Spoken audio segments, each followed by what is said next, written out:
मिटा दो उन बस्तियों को, मिटा दो उन बस्तियों को जो जीतने के बाद भूल जाते हैं आपके बस्तियों को। जी हाँ, ग्राम सभा सेमरी कला व तिलई के मतदाता साथियों, आपको उसे चुनना है जो आपका हो, जो आपके सुख दुख में हमेशा खड़ा रहे, और वो है प्रधान महिला प्रत्याशी जया देवी। कैसे विकास होई केकरा प आस होई सब लोग इहे कहता। ए देवर जी बुझाई कैसे विकास होई केकरा प आस होई सब लोग इहे कहता। टूटल बा नली हो गौवा के गली हो दिक्कत भइल रहता। सब लोग बावे परेशान अब के कुछ करे के बा।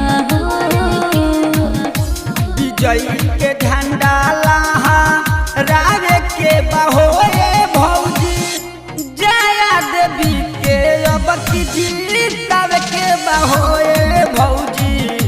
विजय के झंडा लहरावे के बहो भौजी, प्रधान जया देवी के बनावे के बहो।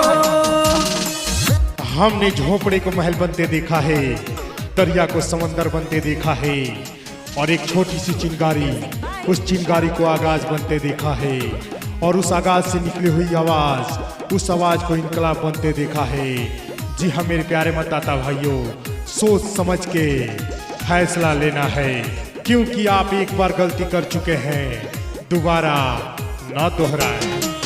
पूरा गौवा में नहीं के हाला नुबा, सब कहत टोला मोहल्ला नुबा, सब कहत टोला मोहल्ला नुबा। पूरा पंचायत के नहीं पे आसबा हो, फ्री में पास होई इंदिरा आवास हो। सुनो देवरू हमार बात नहीं तो देखी हो जात बात, विकास लावे के बाहो। विजय के झंडा लहरावे के बहो भौजी, भारी बहुमत से जीतावे के बहो भौजी। विजय के झंडा लहरावे के बहो भौजी, प्रधान जया देवी के बनावे के बहो। जी हाँ, अगर आप चाहते हैं कि हर सरकारी योजना, हर सरकारी लाभ आपके पास डायरेक्ट पहुंचे बिना कमीशन खोरों और दलालों के, तो अब की बार सुयोग्य, कर्मठ, ईमानदार महिला प्रधान प्रत्याशी जया देवी को जिताना है।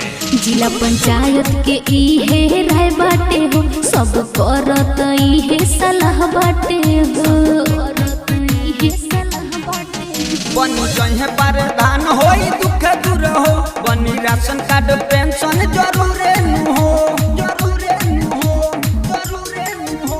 कहे सीखा सुरेंद्र बात बलिंदर करी हो जानी घाते बात बतावे के बाहो। विजय के झंडा लहरावे के बहो भौजी, केहू के बहकावा में नहीं आवे के बहो भौजी। विजय के